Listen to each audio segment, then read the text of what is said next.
अक्सर दो नेताओं के बीच में हमने 36 का आंकड़ा देखा है, मगर सुब्रमण्यम स्वामी का मोदी से 75 का आंकड़ा चल रहा है। अब आप ये सोच रहे होंगे कि ये 75 का आंकड़ा क्या होता है। तो बीजेपी की छत्र छाया में अपनी राजनीति चमका रहे सुब्रमण्यम स्वामी की बीजेपी के सबसे बड़े नेता प्रधानमंत्री मोदी के उम्र से उन्हें दिक्कत है। इतना ही नहीं, उन्होंने ये दावा ठोक दिया है कि अगर आने वाले 17 सितंबर यानी मोदी के जन्मदिन पर मोदी खुद अपनी प्रधानमंत्री की कुर्सी खाली नहीं करते हैं तो उन्हें कुर्सी से हटाने के और भी कई तरीके हैं।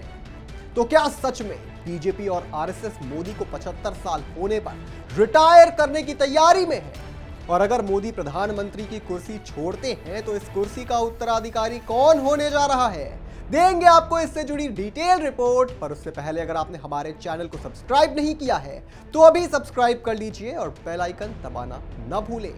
नमस्कार, मैं हूं आपके साथ स्नेह श्रेयस। आप देख रहे हैं आई ऑन भारत। चलिए सबसे पहले आप जरा सुब्रमण्यम स्वामी के इस ट्वीट पर नजर डालिए। सुब्रमण्यम स्वामी लिखते हैं कि यदि मोदी आरएसएस प्रचारक के संस्कार के प्रति प्रतिबद्ध होकर 17 सितंबर को अपने 75वें जन्मदिन के बाद मार्गदर्शन मंडल से सेवानिवृत्त होने की घोषणा नहीं करते हैं तो वे अन्य तरीकों से अपनी पीएम की कुर्सी खो देंगे। मगर सवाल उठता है कि सुब्रमण्यम स्वामी तो खुद बीजेपी से आते हैं, तो बीजेपी के सुप्रीम लीडर मोदी को उनकी कुर्सी से हटाने के लिए वो इतने आतुर क्यों हैं? तो जरा इस ट्वीट के मायने भी समझ लीजिए।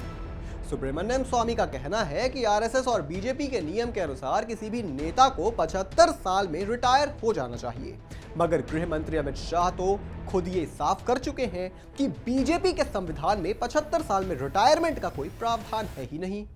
आपको याद ही होगा कि जमानत पर जेल से बाहर आए कट्टर ईमानदार सर जी केजरीवाल ने यह कहा था कि मोदी अगले साल 75 साल के हो जाएंगे और बीजेपी लाल कृष्ण आडवाणी और अटल बिहारी वाजपेयी की तरह उन्हें रिटायर कर देगी। इस बयान के जवाब में गृह मंत्री ने साफ कर दिया था कि ऐसा कुछ नहीं होने वाला है। फिर ऐसा क्या कारण है जिसके पीछे सुब्रमण्यम स्वामी मोदी को रिटायर करने के पीछे पड़ गए हैं? तो आइए इसके पीछे का कारण हम आपको बताते हैं। दरअसल सुब्रमण्यम स्वामी के मन में 2-3 लड्डू हैं जो समय समय पर फूटते रहते हैं और कुछ अरमान हैं जो आंसुओं के सहारे बह चुके हैं। सुब्रमण्यम स्वामी कई बार कह चुके हैं कि उन्हें बीजेपी से नहीं बल्कि मोदी से दिक्कत है। वो बीजेपी को वोट देते हैं मगर खुद ये चाहते हैं कि मोदी हार जाए। ज्यादा पीछे क्यों जाना है? अभी लोकसभा चुनाव का रिजल्ट आने पर सुब्रमण्यम स्वामी ने कहा था कि मुझे निजी तौर पर लगता है कि बीजेपी को नरेंद्र मोदी के बगैर साल 2024 का लोकसभा चुनाव लड़ना चाहिए था।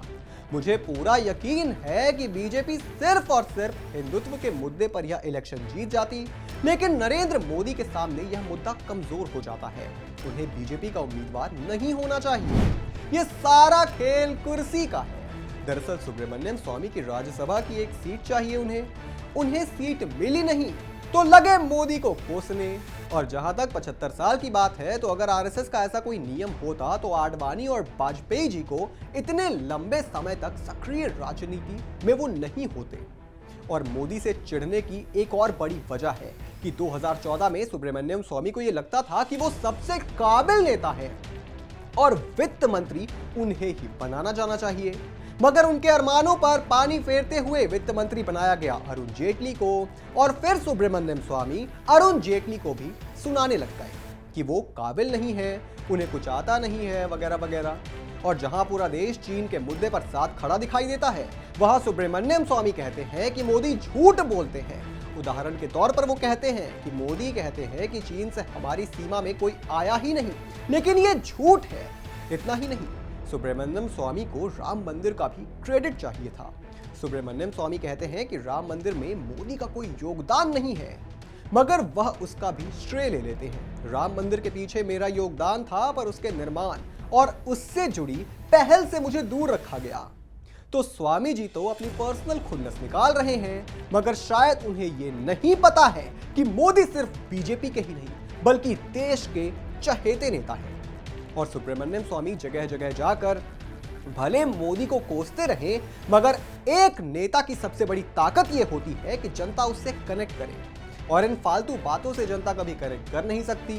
एक बड़े नेता के तौर पर अगर मोदी को कोसने की जगह स्वामी जी ये सोचे कि देश की प्रगति में योगदान कैसे देना है, तो शायद जिस कद को वो हासिल करना चाहते हैं वहां तक पहुंच सके। मगर इस वक्त जो हालात चल रहे हैं उससे तो ये कहना बेहद मुश्किल है कि सुब्रमण्यम स्वामी का भविष्य पार्टी में किस ओर जा रहा है।